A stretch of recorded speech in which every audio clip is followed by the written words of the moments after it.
we dive into today's chilling story, I request you to hit the like button and subscribe. It doesn't cost you anything, but encourages me to keep scaring you. 3, 2, 1. If it's done, let's begin tonight's story. The Whispering House. Part 1. The Arrival. On the outskirts of a small, forgotten village, Thornwell House loomed like a silent sentinel, its stone walls weathered by centuries of wind and rain. Surrounded by dense woods and an eerie mist-covered marsh, the manor was cut off from the rest of the world, a place where time seemed to stand still. The villagers spoke of it only in whispers, passing down stories of the cursed Bannerman family who had lived there, and of Margaret Bannerman, the last of her line, who vanished mysteriously more than 50 years ago. Eleanor Gray, recently divorced and seeking a fresh start, inherited Thornwell House from a distant relative she had never met. For her, the house represented a new beginning, a chance to escape the turmoil of her past and find solace in solitude. A writer by trade, Eleanor envisioned the old manor as the perfect retreat where she could finally finish her long overdue novel, away from the prying eyes of the city. Her arrival was marked by a sense of unease, though she dismissed it as nerves. The villagers had been less than welcoming, their eyes filled with a mix of pity and fear when she mentioned Thornwell House. One elderly woman had even grabbed her arm, her voice trembling as she warned Eleanor to leave before it was too late. But Eleanor had smiled politely and brushed off the warnings. She didn't believe in ghosts, and she certainly wasn't going to let old superstitions scare her away from her new home. The house itself was imposing, with its tall, narrow windows and steep gables that seemed to pierce the sky. The front door creaked ominously as Eleanor pushed it open, and the air inside was thick with the scent of dust and decay. The entry hall was vast, with a grand staircase leading up to the second floor, and portraits of long-dead Bannerman ancestors lining the walls. Their eyes seemed to follow her as she moved through the space, but Eleanor dismissed the feeling as a trick of the light. She spent her first few days cleaning and arranging her belongings, trying to bring some life back into the old manor. The rooms were cold and drafty, the fireplaces long since unused, and the windows let in only the faintest slivers of light.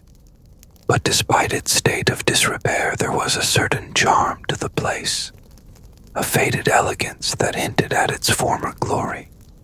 Eleanor found herself drawn to the library, a vast room filled with dusty shelves of old books, where she set up her writing space.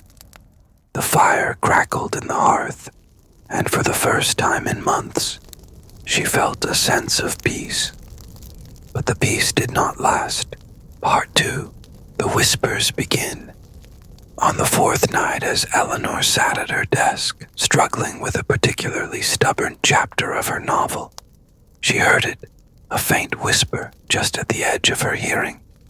She paused, her fingers hovering over the keyboard, and listened. The sound was so soft, so delicate, that she thought she might have imagined it.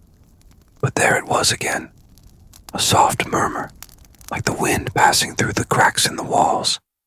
She turned in her chair, scanning the room, but there was no one there. The fire flickered weakly in the hearth, casting long shadows on the walls, but the room was empty. Eleanor shook her head, trying to dismiss the sound as her imagination. She had been working late into the night, and the isolation was starting to get to her. But the whisper lingered in her mind, like an echo that wouldn't quite fade away. She went to bed that night with a sense of unease, but she told herself it was nothing, a quirk of the old house perhaps. Over the next few nights, the whispers grew louder, more persistent. They seemed to come from the very walls of the house, from the dark corners where the light of the fire didn't reach. "Leave. Leave now." The voice was soft, almost pleading, and it sent a chill down Eleanor's spine. She would pause in whatever she was doing, straining to hear, but the whisper would fade as quickly as it had come. It was always just beyond her reach, just beyond her understanding. Eleanor tried to ignore it, tried to focus on her writing, but the whisper became impossible to ignore. It was there when she was cooking in the kitchen, when she was reading in the library, even when she was lying in bed, trying to sleep. The voice was that of a woman, filled with urgency and fear, and it seemed to echo through the very bones of the house. Then, one evening, the whisper became a voice. Eleanor was sitting in the drawing room, the fire crackling in the hearth, when she heard it, clear and distinct. "You must leave, before it's too late." The voice was close, so close that Eleanor jumped, her heart pounding in her chest. She looked around, expecting to see someone standing behind her, but the room was empty. The shadows flickered on the walls, and the cold seeped into her bones. But there was no one there. That night, Eleanor barely slept. She lay in bed, her eyes wide open, listening to the silence of the house. The wind howled outside, rattling the windows, and the old beams of the house creaked and groaned. But there was something else, too. A presence, a feeling of being watched. It was as if the very walls of the house were alive, and they were watching her, waiting. The following morning, Eleanor decided to explore the house more thoroughly. She had avoided the upper floors and the basement, preferring to keep to the rooms she had already cleaned and made comfortable. But now, she felt compelled to see more, to understand what was happening. She began with the second floor, where the bedrooms and servants' quarters were located. The rooms were dark and musty, the furniture covered in dust and cobwebs. As she walked through the narrow hallways, she felt the temperature drop, and the whispers seemed to follow her, growing louder with each step. In one of the bedrooms, she found a large, ornate mirror. The glass was cracked and cloudy, but as she approached it, she saw something move in the reflection. Startled, Eleanor turned, but the room was empty. When she looked back at the mirror, the figure was gone, leaving only her own pale face staring back at her. She moved on, exploring the attic and the old nursery. The attic was filled with broken furniture and old trunks, and the nursery was a sad, forgotten place, with faded wallpaper and a single dusty crib. As she stood in the doorway, she felt a sudden rush of cold air, and the door slammed shut behind her. She tried to open it, but it wouldn't budge. Panic set in as the whispers grew louder, swirling around her like a storm. "Leave. Leave now." After what felt like an eternity, the door finally gave way, and Eleanor stumbled out into the hallway, her heart pounding. She fled down the stairs, not stopping until she was back in the safety of the drawing room, the fire blazing in the hearth. She tried to calm herself, telling herself it was just the wind, just the old house playing tricks on her. But deep down, she knew there was something more, something dark and dangerous that she couldn't explain. That night, the spirit appeared again. Eleanor was lying in bed, the covers pulled up to her chin, when she felt it, a cold breath on her neck. She froze, her body rigid with fear, and slowly turned her head. There, standing at the foot of the bed, was the woman. Her figure was pale and translucent, dressed in a tattered white gown. Her hair hung in loose, damp strands around her face, and her hollow eyes stared at Eleanor with a mixture of sorrow and desperation. For a long moment, they simply stared at each other, the air thick with the tension. Then the woman raised a hand, pointing toward the door. "Leave, before it's too late." Her voice was no longer a whisper. It was a command, filled with a sense of urgency that sent a shiver down Eleanor's spine. But Eleanor couldn't move. She was paralyzed with fear, unable to tear her eyes away from the ghostly figure. The woman's expression twisted into one of anguish, and she vanished, leaving only the lingering cold in the room. Eleanor lay awake for the rest of the night, her mind racing. She couldn't deny it any longer. Thornwell House was haunted, and the spirit wanted her gone. Part 4. The History of Thornwell House. Over the next few days, Eleanor threw herself into researching the history of Thornwell House. She visited the local library, poring over old newspapers and records, trying to piece together the story of the Bannerman family. What she found was a tale of tragedy and loss. The Bannermans had been a prominent family in the village for generations, known for their wealth and influence. But their fortune had come at a price. The head of the family, Lord Edward Bannerman, was a cruel and ruthless man, feared by the villagers and despised by his own family. His wife, Margaret, was a kind and gentle woman, but she was trapped in a loveless marriage, and her life was one of misery and despair. The tragedy began when Margaret gave birth to a daughter, Isabella. From the moment she was born, it was clear that Isabella was not like other children. She was pale and sickly, and she rarely spoke or played.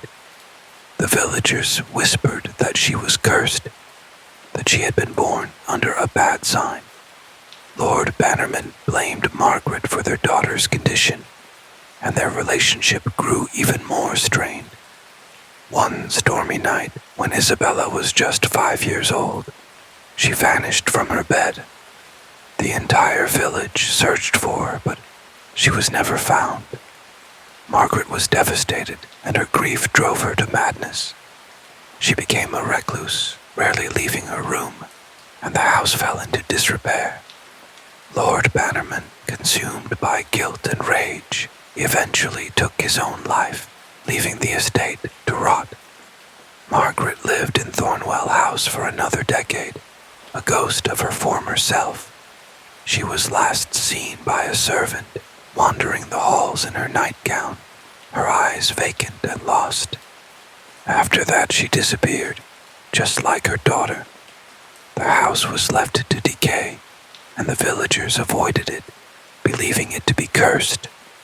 Eleanor couldn't help but feel a deep sense of sorrow for Margaret. The woman who haunted Thornwell House was not evil. She was a mother, trapped in an endless cycle of grief and despair. But there was something else, something darker, that lingered in the shadows of the house. Eleanor began to suspect that Margaret's spirit was not the only one trapped within its walls. Part 5. The Final Confrontation. The paranormal activity in Thornwell House escalated rapidly. The whispers were no longer just whispers. They had become screams, echoing through the halls at all hours of the day and night. Objects moved on their own, doors slammed shut, and the cold presence of the spirit followed Eleanor wherever she went. The once comforting fire in the hearth now seemed to cast only darkness, and the shadows that danced on the walls were no longer benign. Eleanor's sleep became plagued by nightmares, vivid and terrifying. She would wake in the middle of the night, drenched in sweat, the ghostly figure of Margaret Bannerman standing at the foot of her bed, her hollow eyes filled with anguish. The woman's hands would reach out, grasping at Eleanor, her voice a tortured wail. "You must leave, before it's too late." But Eleanor couldn't leave. The house wouldn't let her. Every attempt to escape was thwarted.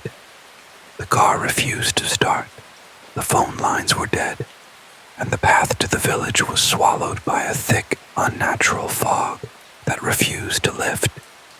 It was as if the house itself was conspiring to keep her there, a prisoner within its walls. One night, Eleanor decided to confront the spirit.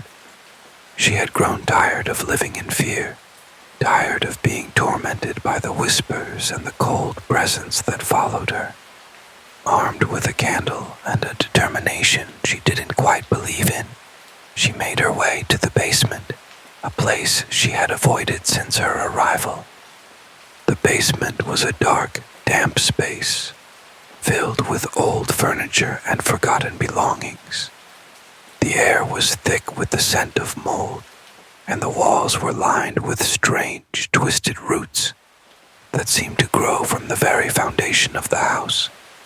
As she descended the stairs, the whispers grew louder, filling her mind with a cacophony of voices.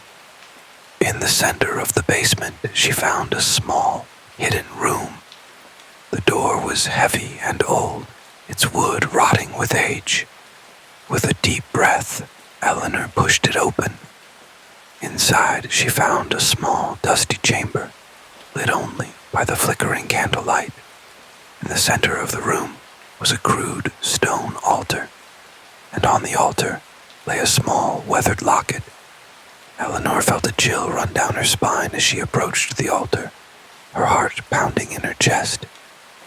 As she reached out to touch the locket, the air in the room grew icy cold. The candle flickered, and the shadows on the walls twisted and writhed. The whispers grew louder, becoming a deafening roar. And then she saw her. Margaret Bannerman stood before her, her ghostly figure more solid than ever before. Her eyes were filled with a mix of sorrow and rage, and her voice was no longer a whisper. It was a scream. "You must leave. You must leave now, before it's too late." But Eleanor couldn't move. She was frozen in place, her hand hovering over the locket. The air around her grew colder, and she could feel the presence of something else in the room, something dark and malevolent. The shadows on the walls seemed to close in on her, and the voices in her mind became a cacophony of terror. With a final surge of strength, Eleanor grabbed the locket and held it up to the spirit. "Is this what you want? Is this what you're looking for?" Margaret's eyes locked onto the locket, and for a moment, the anguish in her expression softened. She reached out, her ghostly hand passing through the locket, as if it were made of smoke. The whispers in the room began to fade, and the cold presence that had haunted Eleanor for weeks seemed to dissipate. But then, the shadows surged forward, and Eleanor realized too late that Margaret was not the only spirit trapped in Thornwell House. Something darker, something far more dangerous, had been lurking in the basement, feeding on the fear and despair that had consumed the Bannerman family. The shadowy figure lunged at Eleanor, its twisted form enveloping her in darkness. She screamed, but the sound was swallowed by the void. The air grew cold, and she felt the life being drained from her, the darkness seeping into her very soul.